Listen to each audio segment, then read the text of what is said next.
Good evening. We're back to bring you the latest in this world of sports and the conversations you want to hear from your favorite icons and athletes. I'm Paulo Del Rosario. In tonight's game plan, the Gilas Pilipinas men's basketball team is back in the Kalam bubble to resume training for the upcoming FIBA competitions.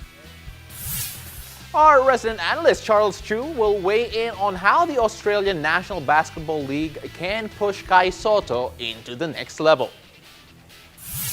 Now, with Steph Curry lighting it up in the NBA, we'll break down Steph's impact to the world and what Filipinos can learn from the baby-faced assassin. And we'll also get in touch with weightlifting Olympian Hidilyn Diaz as she looks back at her Asian weightlifting championship and looks ahead to the upcoming Olympics. Now joining us tonight, albeit virtually, is my co-host Laura Lehman. Lau, how are you doing? Hi, Pao. How's it going? How's the studio? Welcome to my home. I will always say this, and I will agree 100% to everyone who says that you don't have enough plants in your background right now. I feel like you need more, but it's great to be back. It's great to have you back as well, and I hope you're staying safe. Thanks, Pao. Stay safe too. I've officially become a plant tita. And there it is. So it's official. It's talking about being official right now. It's officially, the Gilas Pilipinas is back together in the training camp at the Kalam Bubble in preparation for the upcoming FIBA competitions. Now, in an announcement made by the Samaang Basketball ng Pilipinas, SBP President Al Panlilio says, and I quote, "The FIBA Asia Cup qualifiers and the OQT are fast approaching, and although the postponements have been tough on everyone, we remain confident that this training pool will put in the work necessary to perform at their best." End of quote.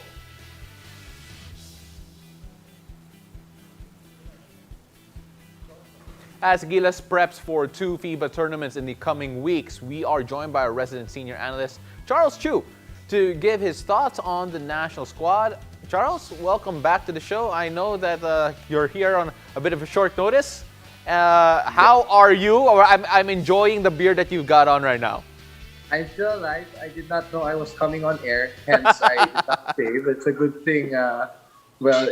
I'm only talking to you, right? Well, Lau's also not there. She's also online virtually, so it's cool. But I'm doing great. I'm happy to be back on the show. Good thing you guys are still bringing sports news. It's awesome.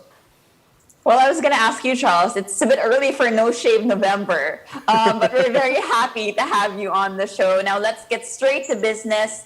Obviously, after a long break, finally some good news for Filipino basketball fans as Gilas goes back to work.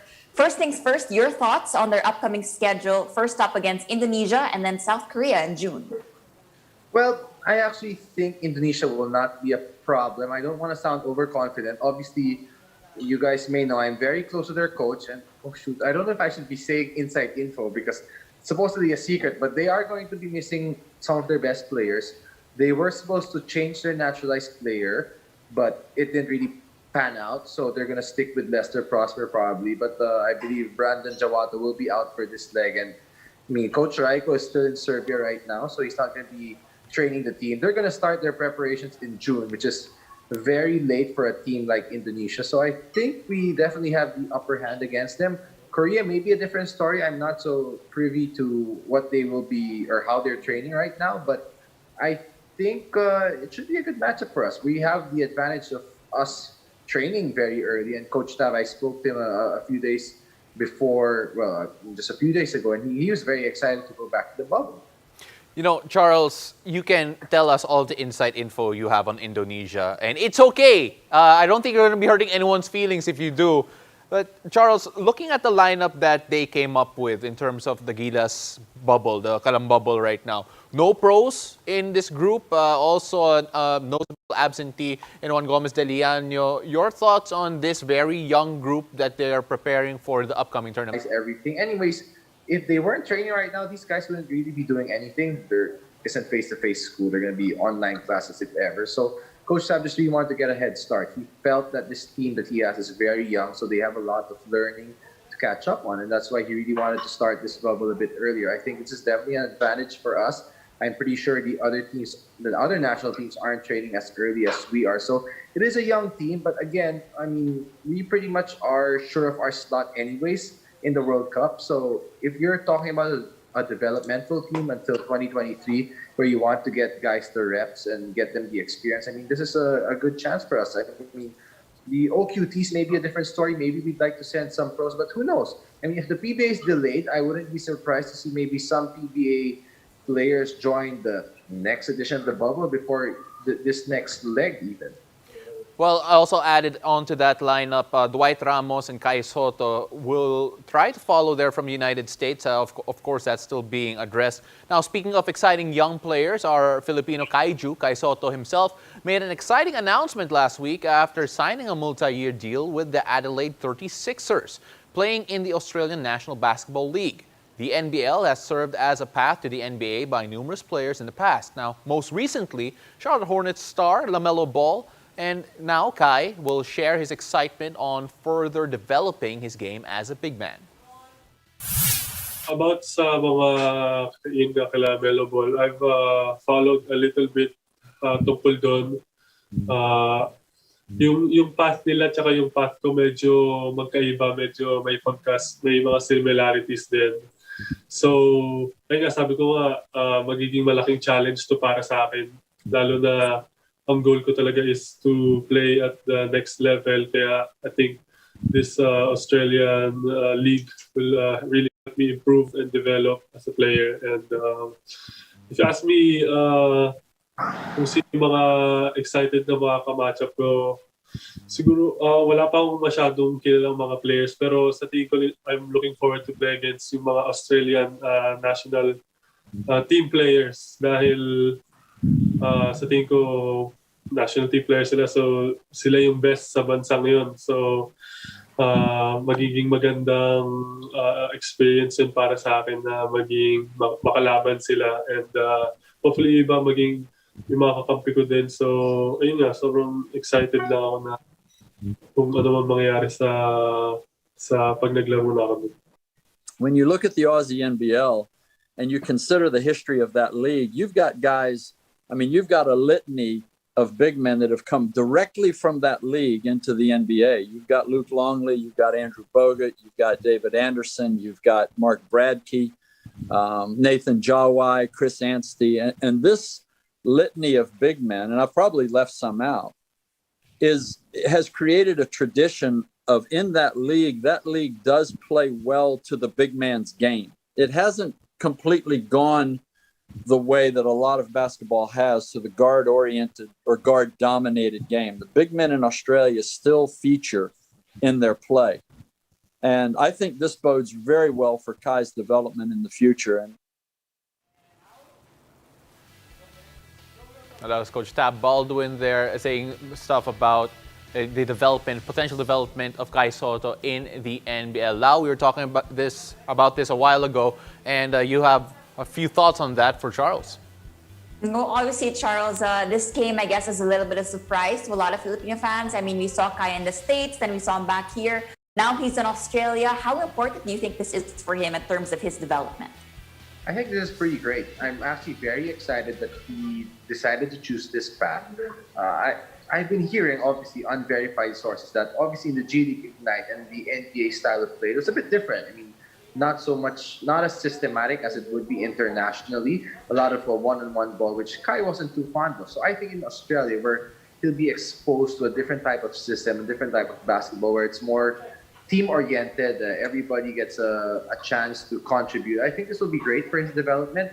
I think he'll be playing against competition as good as those that he'd be facing in the G League anyway. So hopefully he can get some minutes. He's playing for a team that's probably in the middle of the pack, not the top team in that league. So which means they probably need his help to get some minutes. I think the 2-year deal is great. I don't think he'll be ready for the NBA next year anyway. So I think in 2 years, given this exposure, it will be great for his game. It will do wonders for him.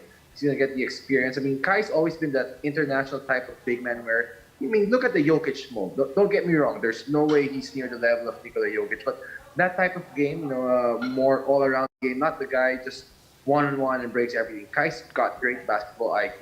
He's a great passer. He's a nice touch from the outside. He just has to improve in pretty much everything, but he has the tools. He has good fundamentals, so he just needs to kind of, I guess, sharpen it, and this Australian league will be great for him. Well, it'll be interesting because right now the Adelaide 36ers have announced that his jersey is now available on sale. And I'm sure a lot of Filipinos out there would love to get their hands on it, Lau. All right, and when we return, with Steph Curry lighting it up in the NBA season, Charles Chu will help us break down Steph's impact to the world and what Pinoy hoopers can learn from the baby-faced assassin. Keep it here. You're watching The Game.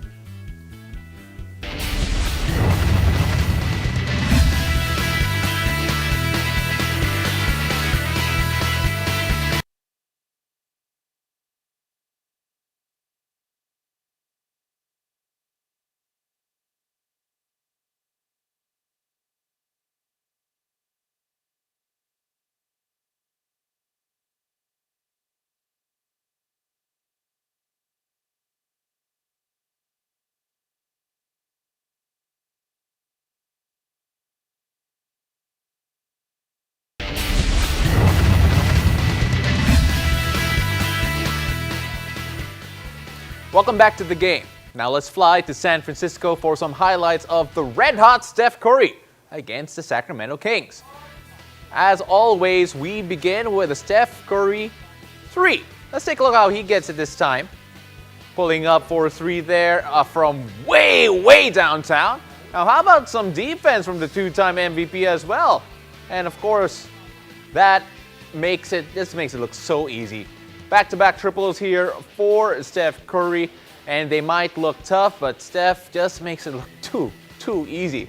Now this time, Curry running around the floor with Draymond, who had 13 assists in the game. Another 3, again, one of his 7 makes this game, finishing with 37 points. And here's a reminder that Steph is human. He misses the first free throw, but then he will make the second for the Dubs. We had to put the miss in there because it's really just to show everyone that he is human. So the Warriors will win by 4 and will face Luka and the Mavs on Wednesday, 10 a.m. on NBA TV Philippines. Let's take a look at the Chef Curry's numbers for the Warriors this season. He's averaging a career high of 5 threes per game. That's insane. And en route to also averaging a career high of 31 points per game. Stats that are even better than his unanimous MVP season performance back in 2016.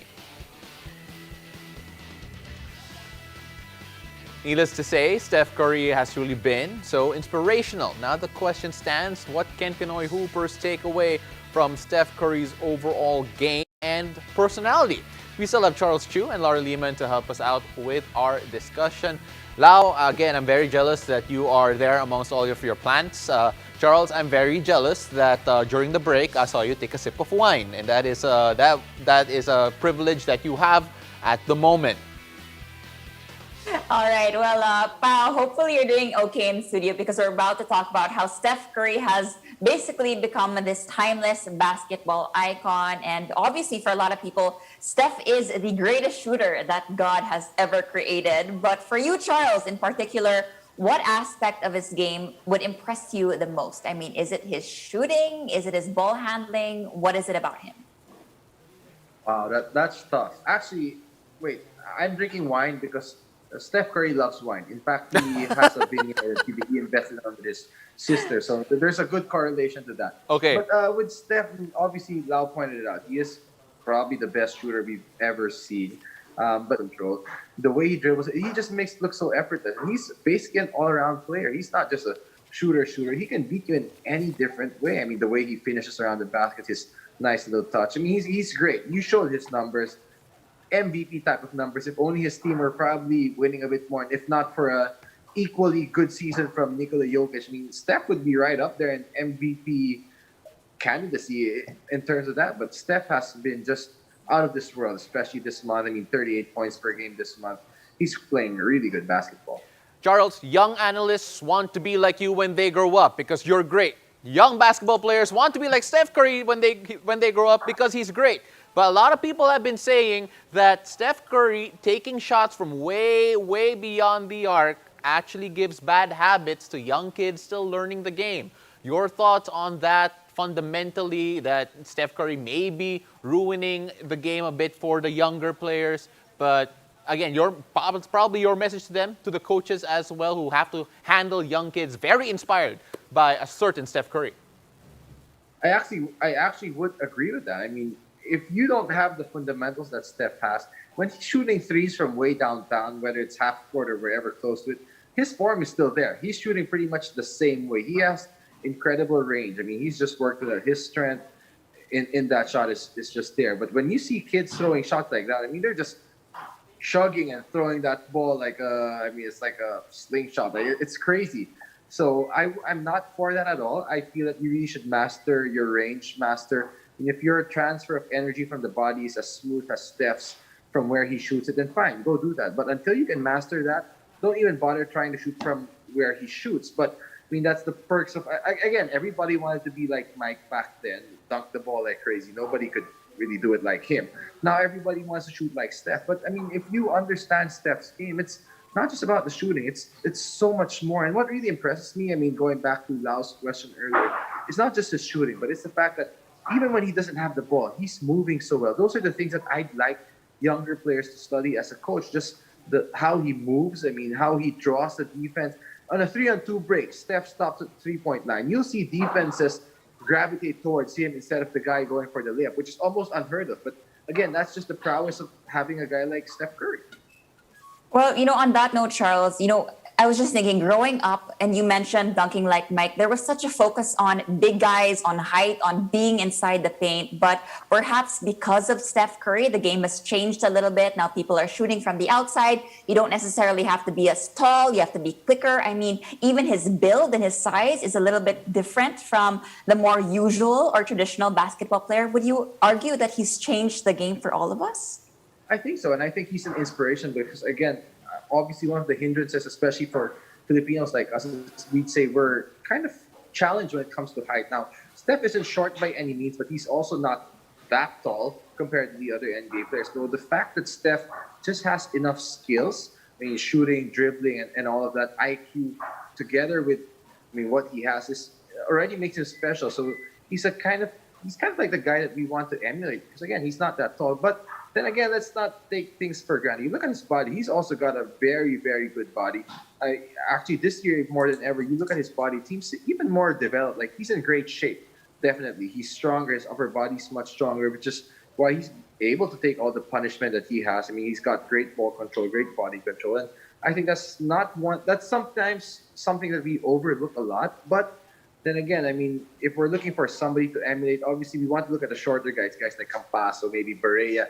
Guys who are around our height when it comes to Filipino size, fine. But Steph isn't that tall either. So he's a great example. That's why so many fans gravitate towards him. All right, well, moving on from one iconic athlete to another. After the break, we'll be finding out how Hidilyn Diaz felt about her Asian weightlifting championship stint and how she's getting ready for the upcoming Tokyo Olympics. Stay tuned. You're watching The Game.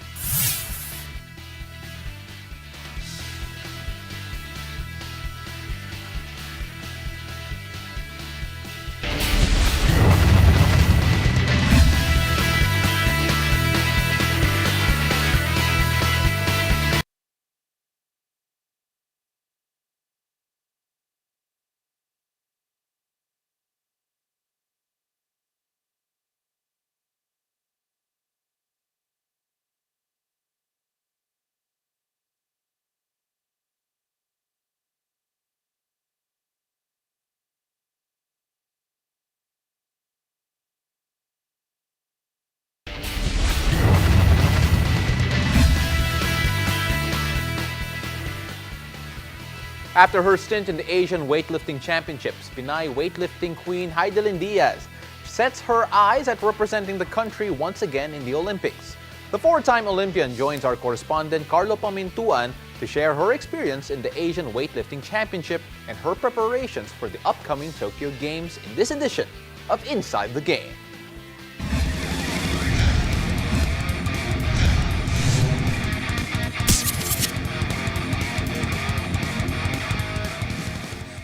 We are with Hidilyn Diaz, who will be a 4-time Olympian in the upcoming Tokyo Olympics. Heidi, it's a great honor to have you. And just to be called that, a 4-time Olympian, gaano kalaking accomplishment yun para sa'yo? Para sa akin, napakalaking accomplishment as an athlete. Accomplishment as an athlete. Kasi nga, mag-qualify lang sa Olympics, medyo mahirap na. Tapos nga, naka-4th Olympics pa. So, malaking bagay yun sa akin. Tapos, nasa middle of pandemic tayo. Tapos, ayun na, nagawa ako mag-qualify sa Olympics. Malaking bagay yun. Nung unang pag-akyat mo sa stage, nung una ka nang nakahawak ng bakal dun sa stage, what was that feeling like? Alam mo, nung first time ko nasa stage, after 15 months, nanibago ako. Sa totoo, nervous talaga ako. Hindi ko alam kung anong gagawin ko, pero buti na lang. Yung second attempt, nagawa ko naman. Saka na-shock ako na parang bakit di ko nabuhat. Pero siguro one reason is talagang ninervous talaga ako. Parang nakikita dun sa mukha mo kita dun sa reaction mo na, teka, dapat kaya ko dapat yun Dapat kayang-kaya ko yung weight na yun Kasi talagang nabubuhat ko siya sa training maraming beses. Tapos pagdating doon, dahil sa kaba, hindi ko nagawa. Pero it's okay. So what did you do, Heidi, after that first attempt para pakalmahin yung sarili mo? Ano yung mga sinabi ng coaches? Ikaw rin, what did you tell yourself? Yung coaches nag-remind sa akin about sa technique. Tapos ako, syempre bumalik ako doon sa na, etong dapat kong gawin, ito. Ganito dapat yung receiving, ganito yung technique. So nagawa ko. Tapos nung nakita ko nga yung video ko, gaan, sayang ang attempt. How happy were you na doon sa clean and jerk naman, unang attempt pa lang na complete mo na yung 118? Di ko nga alam na heaviest na pala yun. So, para sa akin masaya kasi nagawa ko yung 118. Hindi lang ako masaya sa nagawa ko nung second attempt and third attempt. Nagkaroon ako ng doubt sa lift ko, which is dapat hindi. Pero okay lang, ganun talaga. Pero masaya ako kasi nung na-lift ko yung 118, okay, secured na yung place ko for Olympics. Although secured naman, kailangan ko lang talaga i-push yung sarili ko para pagdating sa Olympics, alam ko kung saan ako. Heidi, alam naman natin sa Asian level ng weightlifting sa women's, ito na yung world level Ito na rin yung mga makakalaban mo in the Olympics. Yan lang na rin talaga yung pinakamagagaling. So it will be up to you and how you address yung mga maliliit na detalye. Details na talaga yung magiging difference. So did it give you a better idea yung mga dun sa trabahong kailangan nyo pang gawin to be at your best come the Tokyo Olympics? Yes, Asian Championship. Itong Asian Championship parang Olympics sa akin kasi yung top 6, top 8 nandito sa Asia. Tapos yung mga pagkakamali ko, which is okay naman na dito ko ginawa or dito nangyari pagkakamali at hindi sa Olympics. Kasi Olympics ang pinaka-ultimate na goal talaga. Ang maganda, ang dami ko din natutunan. Yung team din, ang daming natutunan. At yun ang kailangan kong i-address pagdating sa Olympics na wino-workout namin, may 3 months kami to work out sa mga mistakes at mga kailangan na i-adjust pagdating sa Olympics. So Heidi, what will the next months look like for you and your team? Ano yung plano nyo moving forward in your preparations? So, moving on, babalik ka sa Malaysia. Yung isolation training, tapos yung training maging mas intense. Mas gagawin ko yung best ko. Kasi 3 months na lang to Then, 1 month before ng Olympics, opening ng Olympics, nasa Malaysia na, nasa 1 month before ng Olympics, nasa Japan kami. Together with Ma'am Jeanette, with the team.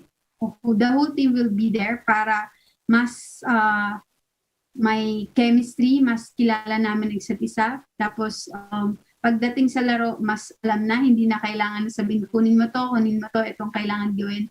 Kundi alam na namin kung anong kailangan namin para sa Olympics. Heidi, moving forward, no, yung mga kasama mong Pilipino na nakapag-compete din dyan sa Asian level, yung mga younger athletes who are hoping na sila rin maging Olympians, maging Olympic medalist katulad mo. Gaano ka ka-proud sa mga performance nila? Tulad ni Elrin Ando na nakukuha ng bronze tsaka 2 silver dun sa dun sa 64 kilogram weight division. Proud ako sa mga bata. At nakita ko sa kanila yung hard work na sa training, ginagawa nila yung best nila. So, sobrang proud ako. And tuloy-tuloy lang. Tuloy lang nila yung training nila. Huwag silang mag-give up sa dream nila na maglaro sa Olympics. Kailangan lang talaga alam nila kung ano yung kailangan nilang gawin para makapag-qualify sa Olympics. And they need people behind them na ipupush talaga sila. And finally, Heidi, a message to all of your supporters kasi ang dami talaga yung tumutok sa social media and nanood ng stream para masuportahan ka. Sa lahat na nanood, kinabahan at na-excite nung laban ko, thank you so much po. I really appreciate na sinuportahan niyo po ang laban ko at laban ng mga Pilipino dito sa Asian Weightlifting Championship. Malaking bagay po to sa amin kasi nandyan po kayo, sinusuportahan kami despite nasa pandemic tayo. So, ingat po tayo and please continue to pray us, mga Pilipino athlete na maglalaro sa Olympics. Medyo mahirap, pero 3 months na lang to. Please include us in your prayers. Thank you so much. Heidi, konti na lang. Malapit na.